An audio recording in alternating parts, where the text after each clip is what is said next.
we're going to talk about Chapter 31, Lesson 5, Toward a New Century.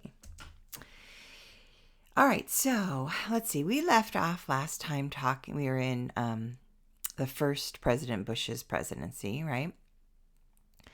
And so he's running for re-election in 1992. Unfortunately, if you remember, the economy was not doing well, so that hurt his chances of getting reelected. And so instead, the Democrat, Bill Clinton, won. He was the governor of Arkansas, and Al Gore was his vice president. He had been a senator in Tennessee. Another person who ran was the third party candidate, H. Ross Perot. People just call him Ross Perot. The reason I'm mentioning that, often there are other candidates, they just don't make the headlines, right?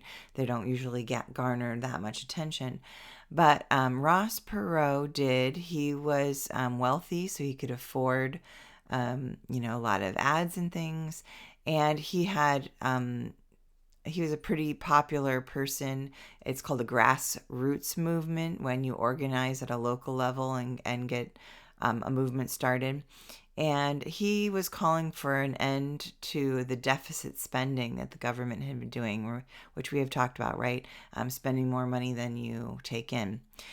So that he wanted to, he knew he wouldn't win, but it was, he made enough of a splash that, right, they had to talk about his issues. That's why third-party candidates do it. And even though he knew he wouldn't win, he did rather well for a third-party candidate. He got 19% of the vote, which is actually really high for a third-party candidate. Okay?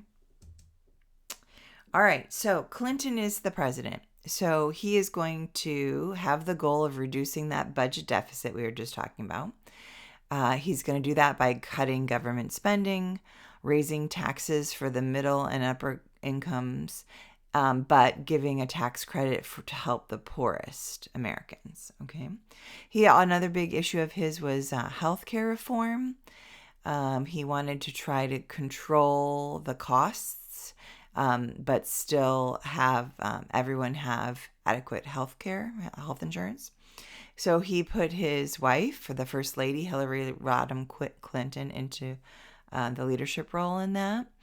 Unfortunately, the Congress was Republican, right? So whenever you have a Democratic president or the president and the Congress not being the same party, it's very difficult to get things done, right? Because they don't agree on how to do things. So Congress rejected Clinton's plan for this healthcare reform.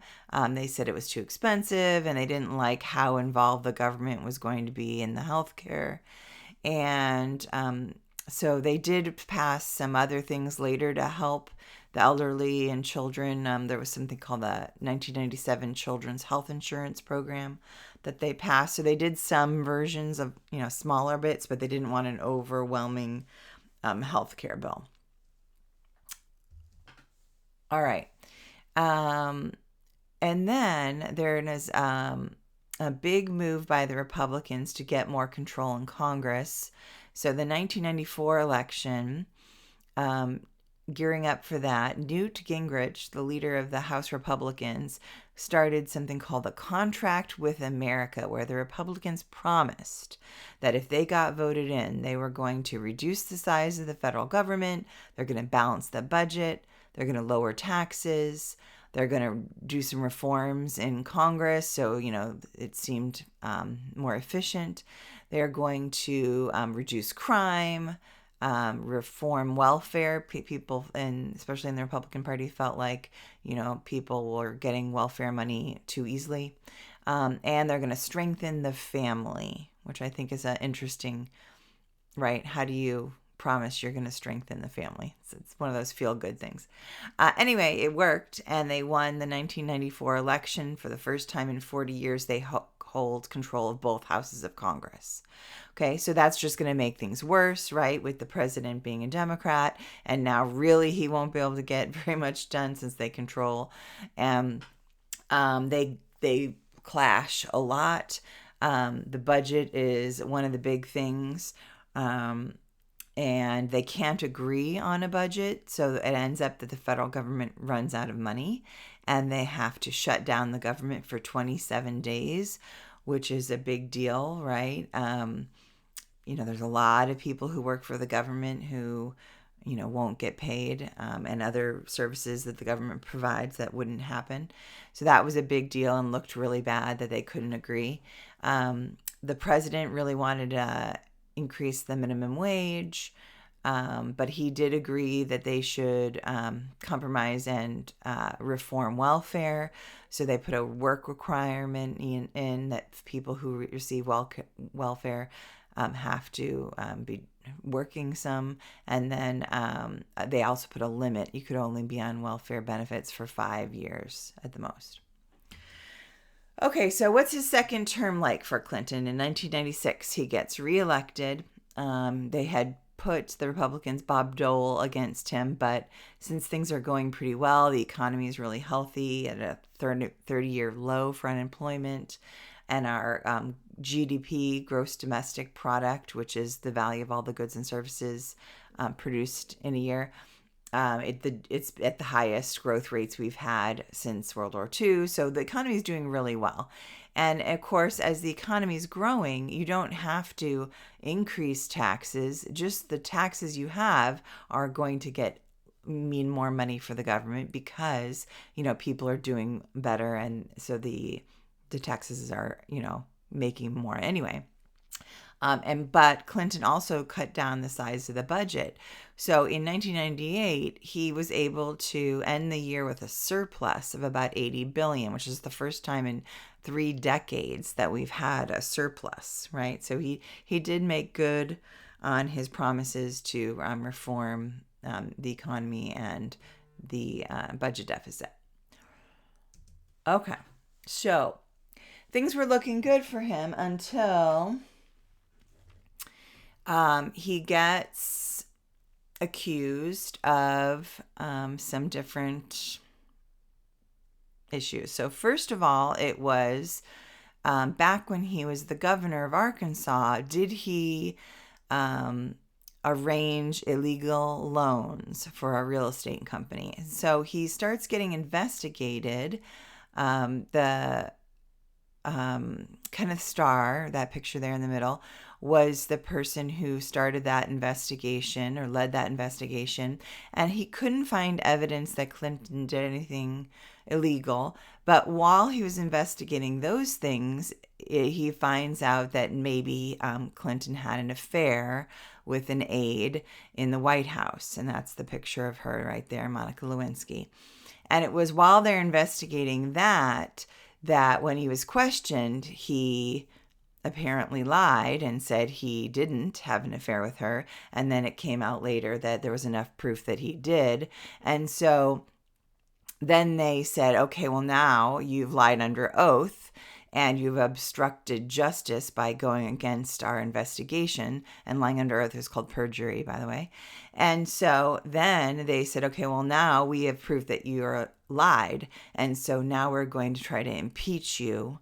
So the House is the one that has the hearings, right, for impeachment. And they voted on party lines, just like recently with Trump, right? The Democrats all voted not guilty and the Republicans voted guilty. And of course, Republicans have control of Congress. So they were able to impeach him. So he was impeached, meaning that he was formally charged with wrongdoing. And then the Senate is the one that holds the trial. And he was not found guilty there. They did not get the 2/3 needed vote. But it looks bad, right, when you're impeached. But he stayed in office. Okay, foreign policy. One of the things he put in there was NAFTA, North American Free Trade Agreement, with the United States, Canada, and Mexico, trying to increase trade and drop some of the barriers between the 3 countries. People who were against it thought that that might mean a loss of U.S. jobs, and farmers were worried that, U.S. Americans would buy lower priced Mexican crops, so that would hurt their sales. Supporters, though, said, of course, that means the American consumers will have access to lower priced goods, so that's good, and also maybe a higher, more market for our own American products. So they thought that was good. The Middle East also became a problem, like many presidents. But Clinton actually was able to negotiate a historic agreement. He invited the Israeli Prime Minister Yitzhak Rabin and the Palestinian Liberation Organization leader, the PLO leader, Yasser Arafat, to the White House, and they were able to make an agreement. This was really big because never before have they been able to do this. Israel recognized the PLO as the official representative of the Palestinians, which they didn't used to. And Israel, PLO said that Israel has the right to exist, which is like, they've never said that that's even okay. So they also made some plans for some limited self-government of the Palestinians in the areas that Israel controls.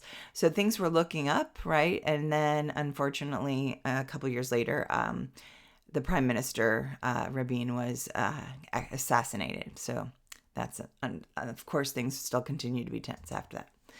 All right. And then Yugoslavia, we had also mentioned, was having a civil war, remember? And the Serbs in Bosnia were engaged in what they call ethnic cleansing, trying to remove or kill everyone of a population you don't like. In this case, it was Muslims. And remember, we had talked about the Dayton Accords were going to end this crisis temporarily. That was Clinton that was part of that. And then, unfortunately, the Serbs kept going and trying to get the Muslims out of Kosovo. And so that's when the U.S. and NATO launched airstrikes in Serbia and forced them to leave Kosovo. So things are still tense in that area.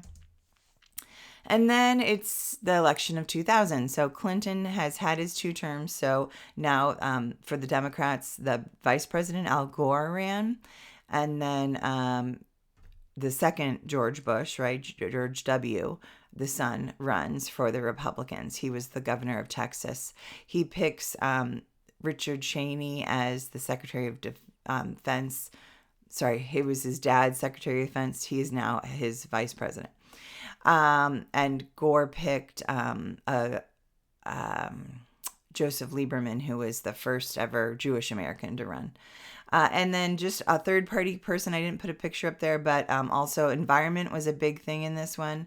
Al Gore was a big, huge environmentalist, and the Green Party ran Ralph Nader, who was a strong activist, and so there was this third-party component too. So this was a disputed election because Gore won the popular vote very clearly, but unfortunately, it was a close race in the last electoral Florida. So in the electoral vote, Florida, it wasn't clear at first who was going to win that state, and it kind of went back and forth. Like a lot of the news networks actually called it and said Gore won, but Florida ended up being really close, and they were talking about like recounts and all that. And then it turns out that once they looked, some of the way that the computer counted the votes. If you look at the picture there's the way that they did it. You have to poke out these little holes, and the computer doesn't count it if the doors are still on there. They're called hanging chads. Okay.